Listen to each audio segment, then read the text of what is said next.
voudrais aller vers vous ce matin, aller avec vous, pardon, vers la parole de Dieu et venir en complément de ce que nous a apporté Richard il y a 15 jours. Est-ce que vous vous souvenez? J'ai mis ici le post qui a été publié sur Facebook suite à la prédication de Richard il y a 15 jours. Et je vous encourage à être amis avec l'Église. Est-ce qu'il y a des gens qui ne sont pas encore amis avec l'Église? C'est pas possible ça. Donc il faut vite aller sur Facebook, si vous avez un compte Facebook, et vous cliquez sur j'aime, et puis comme ça vous suivez toutes les actualités. J'en profite pour dire également que vous pouvez trouver toutes les prédications sur le site internet de l'Église ou sur la chaîne YouTube de l'Église. Vous tapez Église évangélique Amiens et vous avez les prédications en ligne. On remercie Louis, s'il vous plaît. Est-ce qu'on peut l'applaudir très fort? Il fait un travail énorme. Et Laurent également pour la publication. Merci Laurent. Merci.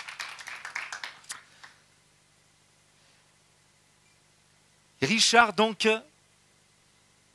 nous parlait il y a 15 jours. Le titre de son message était « Quand Dieu dit non ». Vous vous souvenez de ça? Excellent, excellent message. J'ai beaucoup aimé. Et c'est absolument pas pour contredire ce qu'il a dit. Au contraire, ça vient vraiment en complément. C'est une suite logique. Un petit résumé. Le non de Dieu ne signifie pas qu'il est contre nous. Au contraire, quand Dieu dit non, il veut ta libération et veille à ta transformation, afin que rien ne bloque ta communion, car à la fin du voyage, il te veut dans sa maison. Waouh! Ça, c'est poétique en plus. Hein? Non seulement c'est vrai, mais c'est poétique. Et c'était la pensée que Richard a développée. Mais il y a des noms de Dieu. Des noms qu'il nous faut entendre clairement. C'est dur de s'entendre dire non. C'est dur parce que le non va éveiller la tentation. Et ça m'a fait penser à ce témoignage, à cette image que nous donnait notre directeur d'école biblique. Lorsqu'il nous parlait justement, en étudiant l'épître de Paul aux Romains, de ce combat qui est en nous et autour de nous, entre le non de Dieu, quand Dieu nous dit non, quand Dieu nous dit ça ce n'est pas bon, tu ne dois pas faire ça, et que d'un autre côté, il y a ce qui est bon de faire. Et on est tiraillé dans ce combat entre ce qu'il ne faut pas faire et ce qui est bon de faire. Et en tant que parents, on est exactement comme Dieu envers nous. Vous qui avez des enfants, vous savez que parfois c'est bon de dire à des enfants non.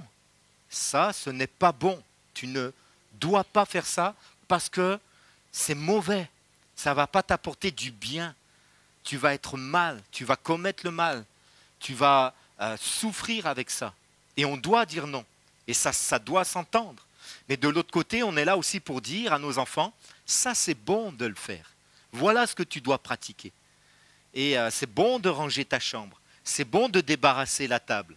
C'est bon de faire un bisou à papa, à maman. Ça, c'est bon de continuer comme ça, n'est-ce pas? C'est bon d'être poli. C'est bon d'être prévenant. C'est bon de bien travailler. C'est pas bien de ne pas travailler. C'est pas bien de ne pas partager. Référence à une pub. Et Dieu agit. Et parfois, on est tiraillé comme ça. Alors, j'ai repensé, ça m'a fait repenser à cette vidéo que je voudrais vous montrer maintenant. Cette vidéo, ça s'appelle le test du chamallow. Quelqu'un l'a vu déjà, non? Regardez ça. Le test du chamallow.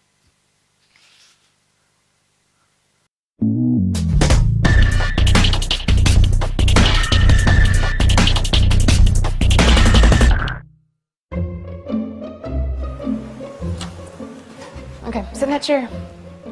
All right, here's the deal. Marshmallow, for you. You can either wait, and I'll give you another one if you wait, or you can eat it now. When I come back, I'll give you another one, so then you'll have two. But stay in here and stay in the chair till I come back, okay? All right.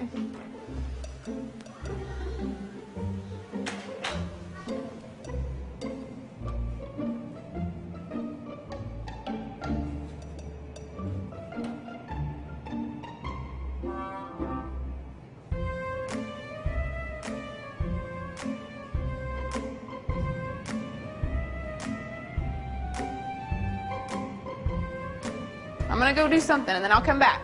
It smells yummy. It smells really good.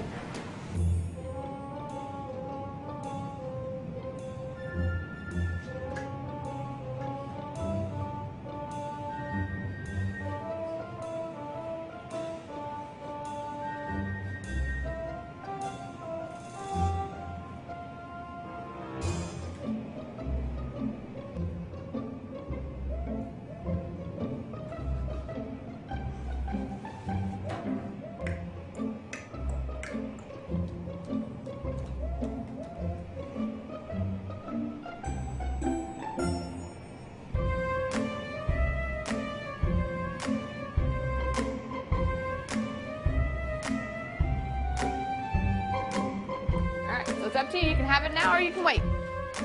Okay?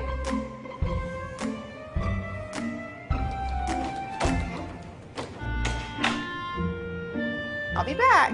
Stay in the chair, okay? Okay.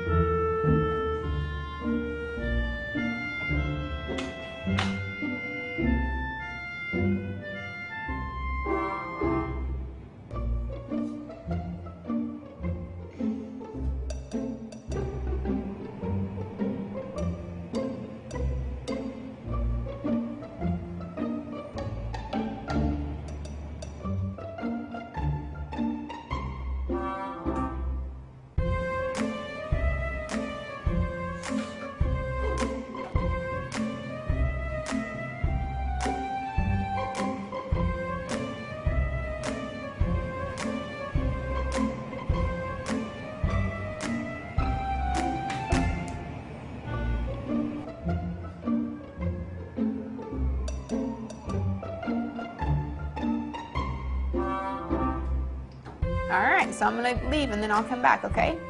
So you can either eat it right now or you can wait. Either way, okay? Okay.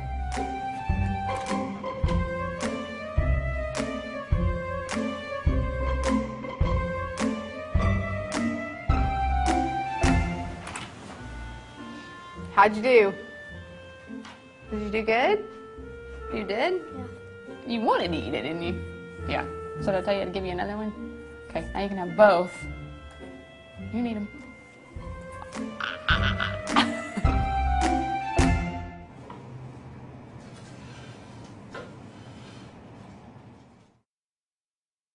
C'est quand même son assiette. Hein. Elle a craqué, mais elle débarrasse l'assiette. Combien se reconnaissent un petit peu face au non? Quand Dieu nous dit non, ah, ça va susciter quelque chose là. Et voyez-vous, c'est tellement difficile pour eux de se concentrer sur la résistance. Faut pas que je craque. Il y a le chamallow. J'aime beaucoup la fille qui est comme ça. Ils en peuvent plus. Il y en a, il le prend, il essaye de le manger. Non, je peux pas, je vais craquer. C'est dur de se concentrer sur le fait de résister, de dire non. Et beaucoup vivent leur vie chrétienne comme ça. On connaît la loi de Dieu, elle nous dit non, alors je ne le fais pas. Mais qu'est-ce que j'ai envie de le faire, mais je ne le fais pas. Mais c'est dur, mais je ne le fais pas. Et je résiste comme ça. J'aimerais vous dire ce matin, c'est le titre de mon message, il y a aussi les oui de Dieu, quand Dieu dit oui. Et on va découvrir ensemble une autre facette de la vie chrétienne, qui est complètement en adéquation et en complémentarité avec le nom de Dieu. Le nom de Dieu m'invite à résister et le oui de Dieu m'invite à l'action. Et le texte qui m'a fait penser à ça, c'est Romains chapitre 12, verset 21, qui nous dit ceci. C'était dans notre lecture quotidienne à la maison et ça m'a vraiment rappelé ceci. Romains chapitre 12, verset 21. Ne te laisse pas vaincre par le mal, mais surmonte le mal par le bien. Et ici, nous avons les deux actions. Il y a d'un côté la résistance. Ne te laisse pas vaincre. Quand je ne me laisse pas vaincre, ça veut dire que je résiste aux agressions, à la tentation, à la séduction. Je ne me laisse pas vaincre. J'oppose de la résistance. Je ne me laisse pas vaincre par le mal. Mais Dieu ne m'appelle pas uniquement à résister. Dieu m'appelle aussi à agir. Ne te laisse pas vaincre par le mal, mais sois vainqueur du mal. Comment? Pas uniquement en résistant, mais en agissant pour le bien. Sois vainqueur du mal par le bien. Et on va développer ça ensemble. Quand Dieu dit non, je dis non aussi. C'est à ça que Dieu m'appelle. Et quand Dieu dit oui, j'agis. Et si vous devez retenir une chose de cet enseignement ce matin, retenez ça. Quand Dieu dit non, je dis non aussi. Et quand Dieu dit oui, j'agis en son nom. On va faire beaucoup de lectures. Je voudrais prendre le temps de développer ça. Et mes lectures se font, elles ne vont pas s'afficher, s'il te plaît, ne les mets pas, ou à moins que tu aies la traduction parole vivante. Sinon, écoutez bien ceci. Parole vivante, c'est une transcription, c'est-à-dire c'est le résumé de plusieurs traductions et c'est un petit peu vulgarisé dans le sens que c'est rendu très accessible au langage d'aujourd'hui. Et on va lire des textes. D'abord, on va voir quand Dieu dit non. Ça me fait penser à cette question, mais alors pourquoi la loi? Pourquoi Dieu a donné la loi? Pourquoi Dieu nous dit non? Tu ne commettras pas d'adultère, tu ne mentiras pas, tu ne convoiteras pas le bien de ton prochain, ainsi de suite. Dieu nous donne des noms. À quoi servent ces noms? Galates chapitre 3, versets 19 à 29.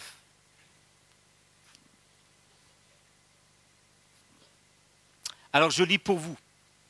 Pourquoi la loi? Quel est son rôle?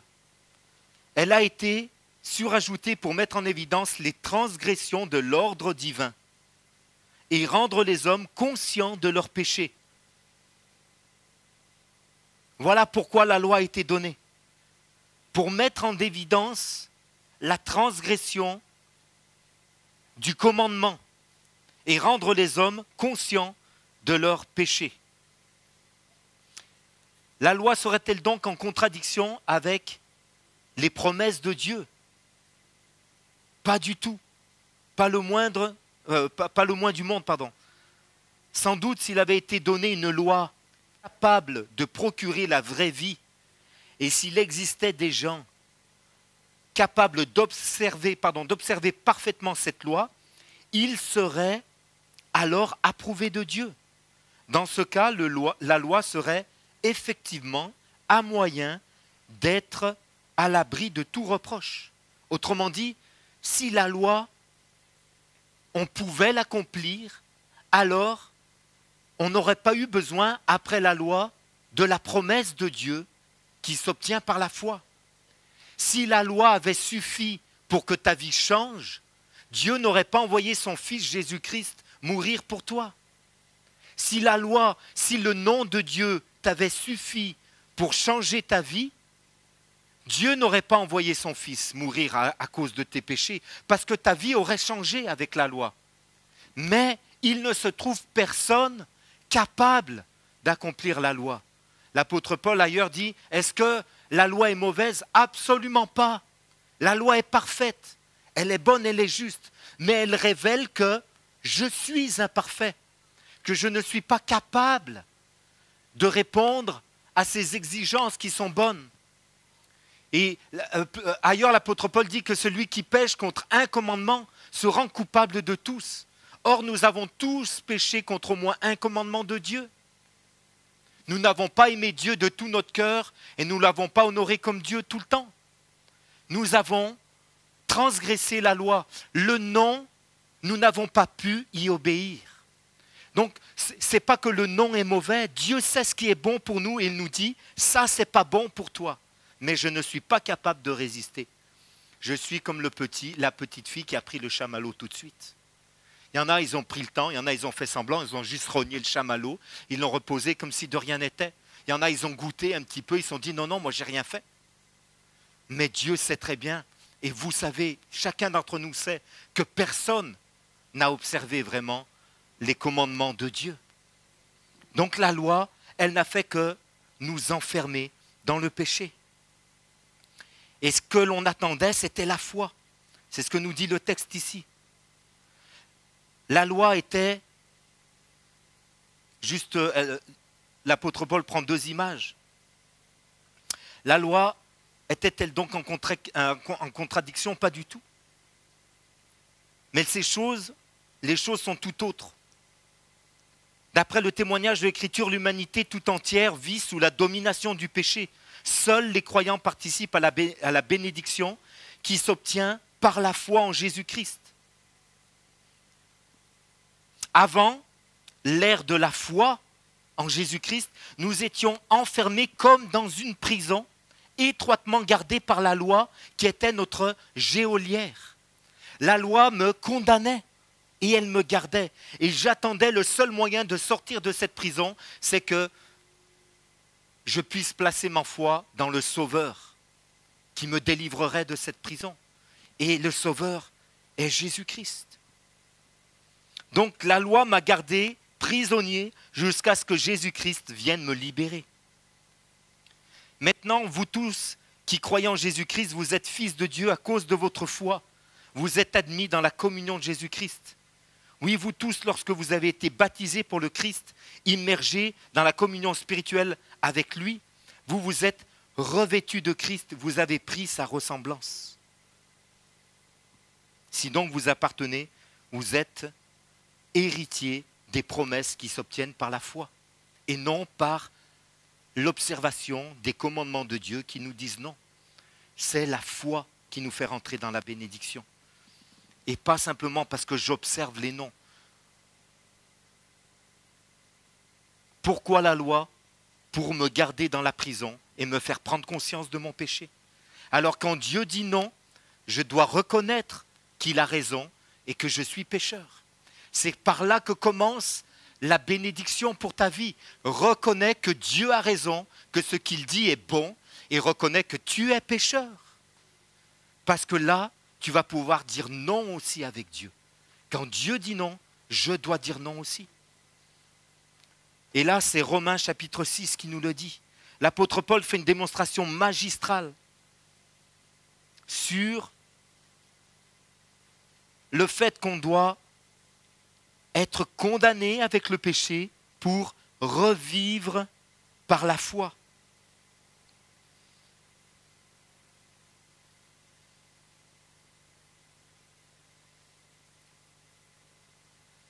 Ceux qui ont revêtu Christ, comme on l'a dit, ceux qui ont été baptisés avec Jésus-Christ, dans la communion avec lui, ont revêtu Christ par la foi. Et l'apôtre Paul dit, écoutez ceci, vous n'avez plus le droit, vous qui avez revêtu Christ, vous n'avez plus le droit de mettre vos membres à la disposition du péché, ni de placer vos facultés à son service. Il s'en servirait comme arme contre Dieu. Présentez-vous plutôt vous-même à Dieu et placez-vous une fois pour toutes à sa disposition. Offrez-vous entièrement à Dieu. N'avez-vous pas été arraché à une mort certaine et ressuscité à une vie nouvelle? Consacrez donc vos facultés au service de Dieu et faites de vos membres des instruments de sa volonté. Remettez-les entre les mains de Dieu afin qu'il s'en serve comme arme pour accomplir sa volonté. Car votre maître n'est plus le péché, vous n'êtes plus dans la prison. Le péché ne conserve aucun droit sur vous et ne le pourra plus. Par conséquent, il ne pourra plus vous dominer ni vous vaincre. Vous ne relevez plus de la loi. Votre vie est placée sous le signe de la grâce divine. Cela signifierait-il que nous pouvons maintenant faire le mal? Allons-nous nous mettre à pécher sous prétexte que notre salut ne dépend pas de l'accomplissement de la loi, mais de la grâce qui couvre tout? Nullement. Vous savez très bien, qu'en vous mettant corps et âme au service du péché, vous vous soumettez au péché. Vous devenez esclave du maître auquel vous vous vouez et que vous avez choisi de servir. Il en est de même de vos relations avec le péché ou avec Dieu. Ou bien vous servez le péché et vous allez à la mort, ou bien vous obéissez à Dieu et vous trouvez la vie nouvelle en Jésus-Christ. J'emploie cette image de l'esclavage parce que c'est l'apôtre Paul qui dit « Vous avez de la peine à comprendre votre nouvelle position. Elle n'est pas rigoureusement exacte. Autrefois, en fidèle valet du péché, vous aviez placé toutes vos facultés et vos membres au service de l'immoralité et du désordre pour arriver à quoi? Au mépris de toute règle, à l'anarchie morale complète, à la révolte contre Dieu. Et bien maintenant, servez Dieu avec le même dévouement. Mettez tous vos traîtres à la disposition de ce qui est juste. C'est là le chemin de la vie sainte. Vous réjouirez Dieu en le suivant. Lorsque vous étiez encore des esclaves du péché, vous préoccupiez-vous de la volonté de Dieu? Vous vous considériez à son égard comme des hommes libres, n'est-il pas vrai? Vous estimez qu'elle n'avait pas d'ordre à vous donner, la volonté de Dieu n'avait pas d'importance pour vous. Qu'avez-vous gagné? Quels étaient les fruits d'une telle attitude? Rien que des actes dont le souvenir vous fait rougir de honte aujourd'hui, car ils vous entraînent à la ruine. À la longue, ces choses ne mènent qu'à une seule issue, la mort. Tout a changé maintenant. Affranchi de l'esclavage du péché, vous n'avez plus aucune obligation envers le péché. C'est Dieu qui vous a engagé comme serviteur. Votre récompense actuelle est de lui appartenir toujours davantage, en progressant dans une conduite toujours plus conforme à sa volonté. Les fruits que vous portez, ce sont des actions qui le réjouissent. Et au terme de toute votre route se trouve la vie pour toujours. Car si le solde payé par le péché à ses esclaves est la mort, Dieu nous offre comme cadeau gratuit la vie éternelle en communion avec Jésus-Christ, notre Seigneur. Quelqu'un dit Amen à ça ce matin? Amen. J'espère que je ne vous ai pas perdu avec cette longue lecture. Le texte est tellement clair que j'ai voulu prendre le temps de le lire tel qu'il est. À qui avez-vous choisi de vous livrer? Peut-être vous êtes croyant depuis longtemps et vous êtes uniquement dans la résistance. Et vous êtes dans la confrontation avec le péché. Et vous ne voulez pas pécher parce que vous savez que ça déplaît à Dieu et vous savez que ce n'est pas bon pour vous. Mais Dieu ne vous appelle pas uniquement à ça. Dieu vous appelle à vous donner vous-même, puisque vous avez été racheté, puisque vous avez revêtu Christ. Donnez-vous vous-même à Dieu. Livrez-vous à Dieu pour ce qui est juste et pour ce qui est bon. Amen.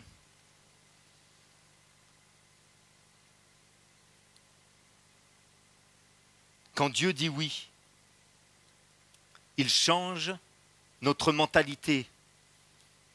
Quand Dieu ne nous dit pas uniquement ce qui n'est pas bon de faire, Dieu nous dit ce qui est bon de faire. Et je veux me concentrer sur ce qui est bon.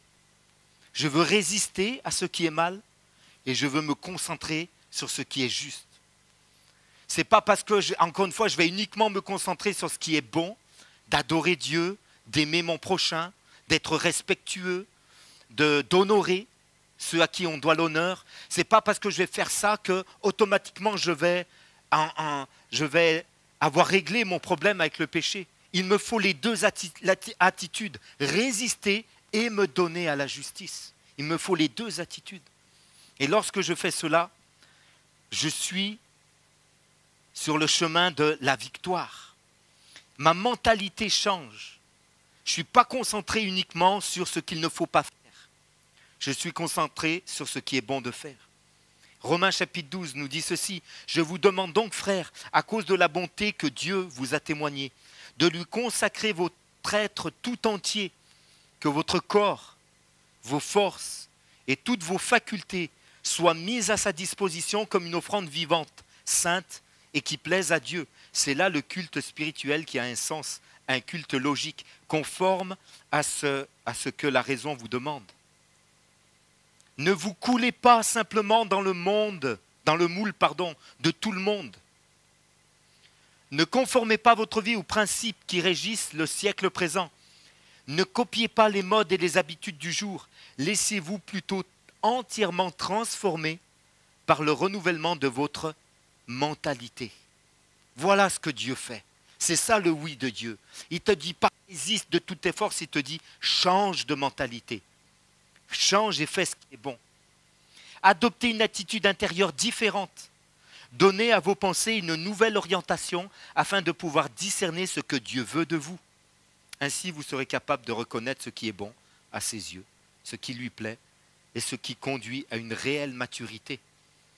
N'en as-tu pas assez de passer ton temps à résister uniquement à ce qui n'est pas bon et à finir par chuter et à te relever, à demander pardon et à recevoir la grâce et à continuer de résister?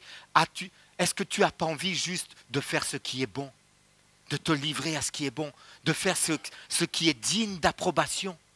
Est-ce que tu n'as pas envie de changer de mentalité, de vivre une vie chrétienne qui soit plus facile?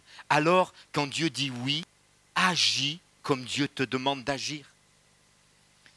Et dans le même chapitre, plus loin, alors que Dieu dit, vous renouvelez vos pensées, changez de mentalité, concentrez-vous sur ce qui est juste. L'apôtre Paul donne plusieurs exemples. Il dit, ne devenez pas nonchalant dans votre travail. Faites-le avec énergie et zèle. Il ne dit pas simplement de ne pas être nonchalant, il dit, soyez énergique et zélé. Ne laissez jamais votre ardeur se refroidir. Maintenez vive et claire la flamme que l'Esprit Saint a allumée en vous. Servez le Seigneur. Ailleurs, il dit, si l'un de vous fait du mal, si l'on vous a fait du mal, ne le rendez pas. Cherchez au contraire à faire du bien à tous. Ça, c'est bon. Ça, c'est la nouvelle mentalité. L'ancienne mentalité, elle te dit, on t'a fait du mal, ne le rends pas. Mais serre les dents. Hein. Serre les dents et serre le poing, prêt à te défendre.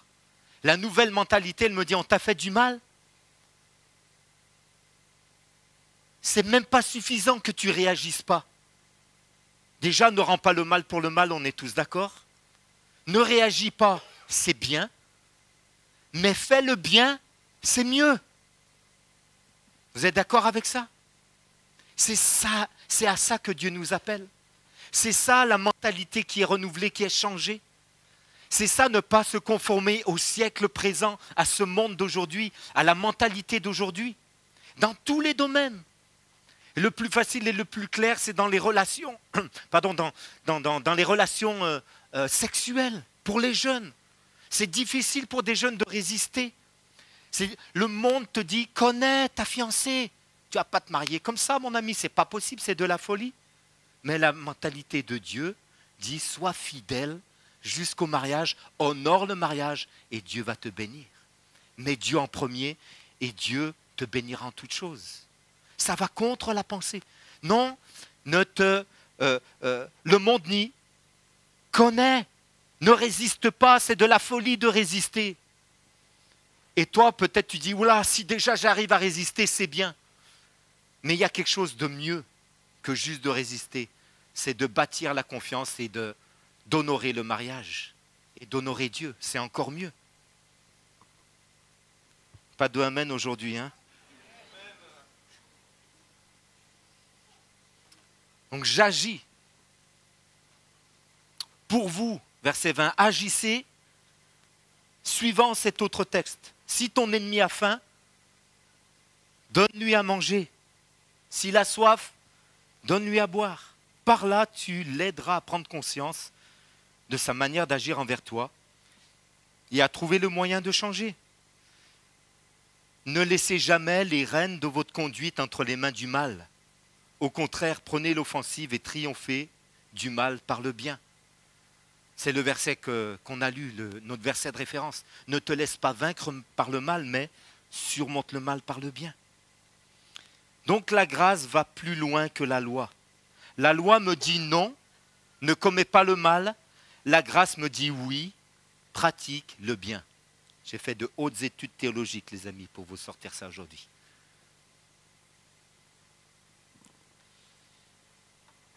Un autre texte qui m'a vraiment marqué et qui va parfaitement illustrer tout ça, Éphésiens chapitre 4, verset 22, à la fin. Est-ce que ça va? C'est rare que je prenne autant de textes, hein, mais est-ce que vous suivez ce matin?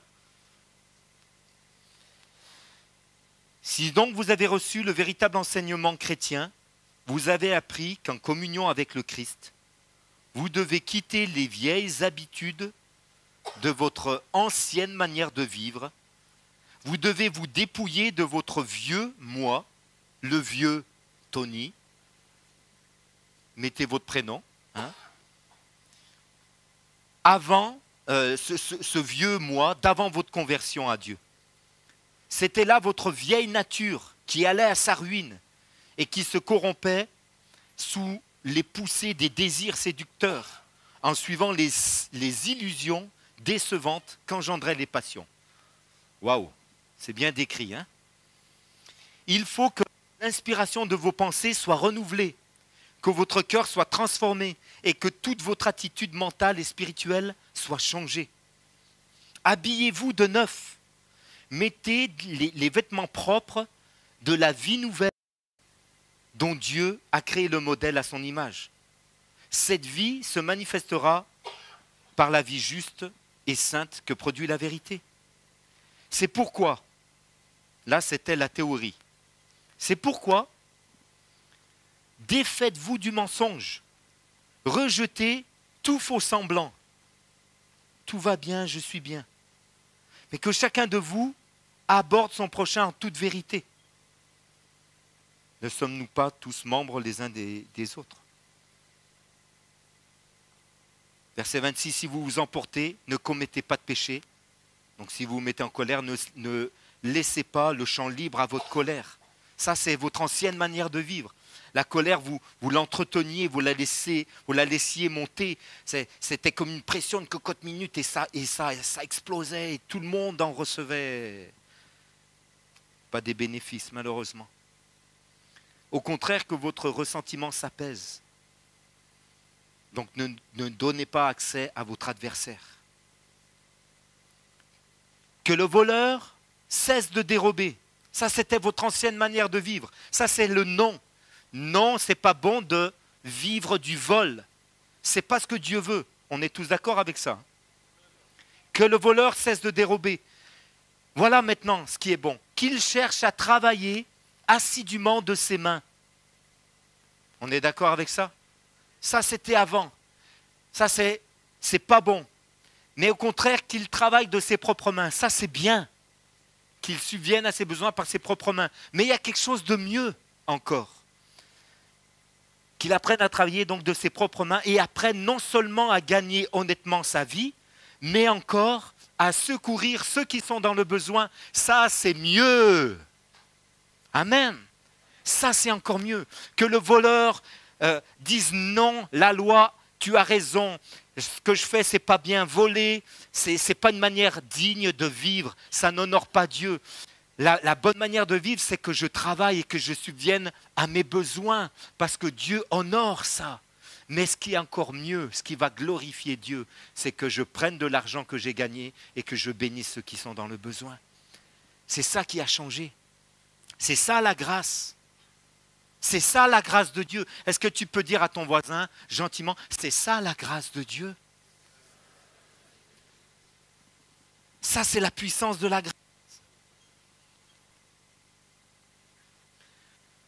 Refusez de participer aux calomnies.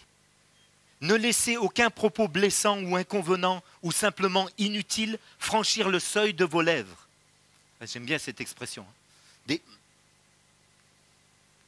Cherchez les mots qui aident et encouragent. Que chacune de vos paroles contribue au progrès spirituel des autres. Dites à propos, elles pourront être le moyen par lequel Dieu bénira ceux qui vous entendent. Amen. Ça, quelle différence. Faites disparaître du milieu de vous toute mauvaise humeur, toute aigreur, toute rancune, tout esprit de revendication. Bannissez de votre vie les explosions de colère, les injures, les criailleries, c'est dur à dire, et les remarques blessantes. Apprenez au contraire à être aimables et compréhensifs les uns envers les autres. Aidez-vous entre vous, soyez prêts à chaque instant à vous pardonner aussi généreusement que Dieu vous a pardonné en Christ. Amen. La grâce va plus loin que la loi. Donc l'appel de Dieu n'est pas seulement de ne pas pécher. L'appel ultime de Dieu, est de pratiquer le bien, c'est-à-dire d'aimer. C'est ça l'appel de Dieu. Ne diminue pas l'appel de Dieu dans ta vie. Ne te contente pas de résister au mal. Revêt-toi de nouvelles pensées. Change de mentalité. Arrête de lutter. Arrête de transpirer en face de ton chamallow. Change. Change et occupe-toi à autre chose en attendant le deuxième chamallow. OK?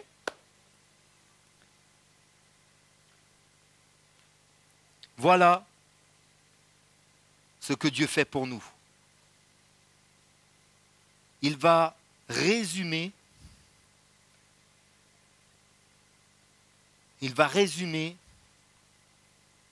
la loi en un seul mot. Romains chapitre 13, verset 8, c'est la suite de la même pensée.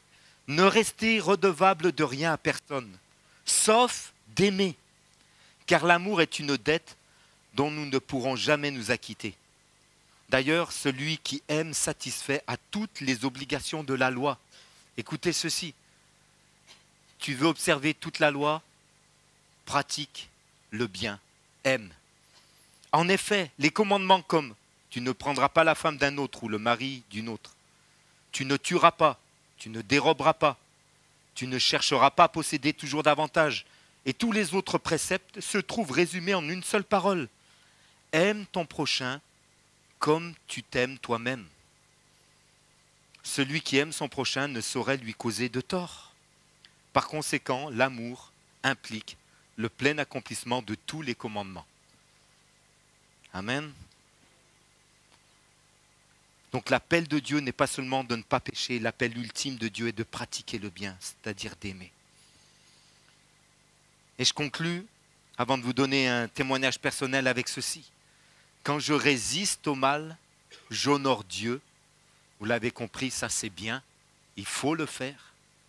Mais quand je pratique le bien, je rends gloire à Dieu. Et ça c'est encore mieux. Quand je pratique le bien, j'adore Dieu. Quand je ne rends pas le mal pour le mal, c'est bien. Dieu est honoré. Mais quand je rends le bien pour le mal, Dieu est adoré, il est glorifié. C'est encore plus fort que ça. Moi, j'ai compris ce principe lorsque je me suis tourné vers Christ. Lorsque je me suis tourné vers Christ, je fumais pas loin de 15 joints par jour, les amis. Peut-être, je l'ai déjà dit, mais peut-être il y en a qui me connaissaient terminé depuis longtemps. Ne vous inquiétez pas, tout va bien.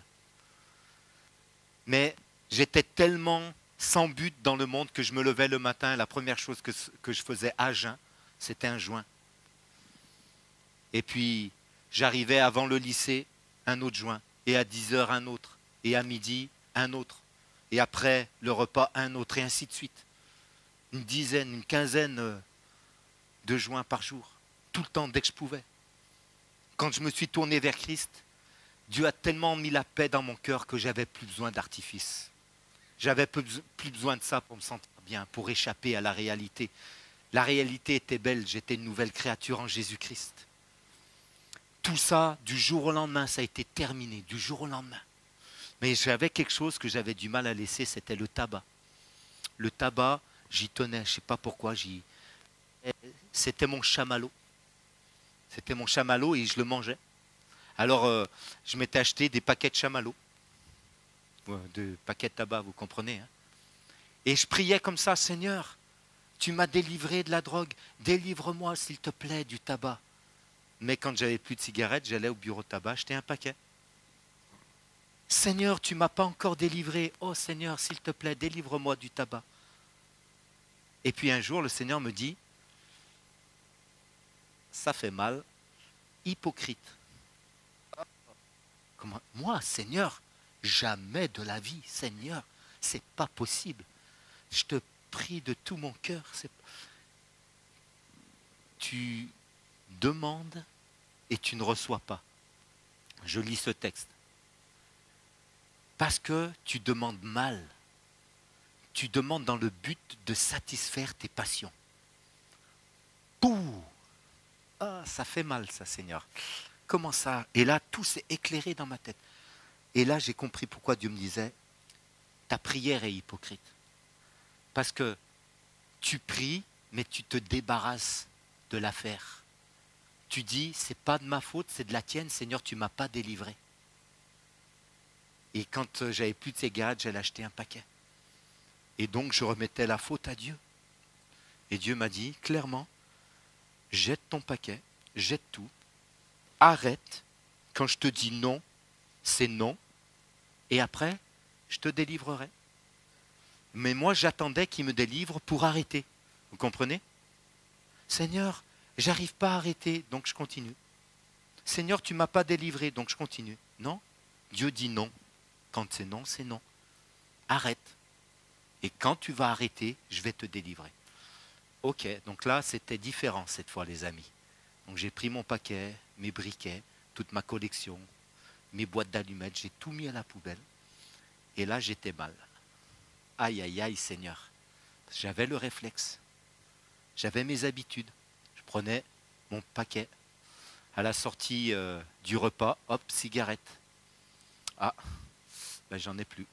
Et là, comme par hasard, on te tend une cigarette. Non, merci. Avec la transpiration, la goutte. Et puis, j'ai tenu quelques jours comme ça, puis j'ai craqué, puis je culpabilisais, et je ne comprenais pas, Seigneur, comment je vais faire. Et puis, Dieu m'a mis quelque chose à cœur. J'avais un de mes amis qui aimait beaucoup le blues, et puis qui jouait de l'harmonica. Je me suis dit, tiens, je vais acheter un harmonica aussi. Et puis je l'avais mis dans ma poche intérieure, là où je mettais avant mon paquet de cigarettes. Donc quand à la fin du repas, j'avais envie de prendre une cigarette, chaque fois que j'avais un besoin de tabac, je ressortais mon harmonica.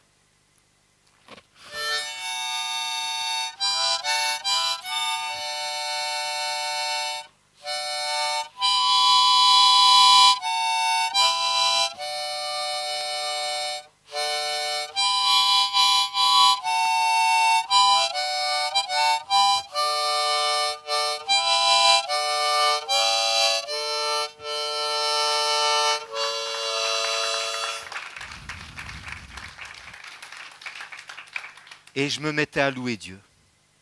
Et j'étais toujours avec ma petite apparence d'ancien junkie, dans ma diane, d'une main, avec l'harmonica de l'autre main, mais en train de louer Dieu. Et tout a changé. Je me suis mis non seulement à résister au mal, mais à pratiquer le bien. Et ma mentalité a changé. Et ça a été tranquille, la cigarette derrière. Aucun manque. Je pourrais me retrouver dans une cabine petite cabine de petits camions avec des fumeurs, les fenêtres fermées en plein hiver. Et c'est insupportable pour moi l'odeur de la cigarette. Dieu m'avait complètement délivré. Amen. Ma mentalité a changé. Et c'est ce que Dieu veut faire pour vous. Dieu vous dit non. Résistez, vous avez raison. C'est ce que Dieu attend de vous. Quand vous faites ça, vous faites bien. Mais Dieu a quelque chose de mieux. La grâce, c'est mieux que la loi. Elle va beaucoup plus loin. Honorez Dieu, pratiquez le bien. Ton ennemi a faim, donne-lui à manger. Quelqu'un te fait du mal, rends-lui avec le bien. Aime en tout temps. Aie des bonnes paroles qui encouragent, au lieu d'avoir des paroles blessantes. Fais le bien et tu vas changer de vie complètement. Amen. Je voulais vous partager ça ce matin. J'aimerais juste qu'on puisse terminer en priant, qu'on puisse glorifier Dieu ensemble. Amen. Seigneur, on est tous, tout au long de notre vie, soumis à cette tension entre ce qui est bon de ne pas faire et ce qui est mieux de faire, Seigneur. Seigneur, on sera toujours avec cette tension, mais tu vas nous donner la liberté. Parce que la promesse de ta bénédiction est venue en Jésus-Christ. La loi nous a gardés dans la prison, mais la grâce est venue nous libérer. On n'avait aucune force, mais notre vie a été changée lorsque nous avons été identifiés avec Christ par notre baptême. Seigneur, je prie maintenant que nos pensées soient renouvelées, et qu'on puisse t'adorer, te rendre un culte qui est agréable. Seigneur, au-delà de la résistance au péché, donne-nous la force d'accomplir ce qui est bien. Et cette force, elle se trouve dans ta grâce. Elle se trouve dans la communion avec le Christ. Seigneur, on veut abandonner notre vieille nature, notre vieille manière de vivre. On veut se tourner vers ce qui est juste et ce qui est bon. Seigneur, tu nous as donné le pouvoir de devenir enfants de Dieu. Et ce n'est pas par la volonté de l'homme, par notre propre résistance, mais c'est par la puissance du Saint-Esprit. Seigneur, on n'est pas capable par nous-mêmes de faire le bien, mais tu vis en nous, Seigneur Jésus.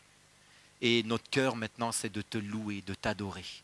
Je prie qu'on soit tous renouvelés dans nos pensées, dans notre intelligence, dans notre mentalité et dans notre manière de vivre. Seigneur, en abandonnant les choses du passé et en revêtant encore Jésus-Christ, notre Sauveur, notre Seigneur. Je prie pour que chacun d'entre nous, on vive pendant cette semaine une liberté nouvelle, une puissance nouvelle dans le nom de Jésus. Amen. Et Amen. Sois béni, Seigneur. Amen. Amen.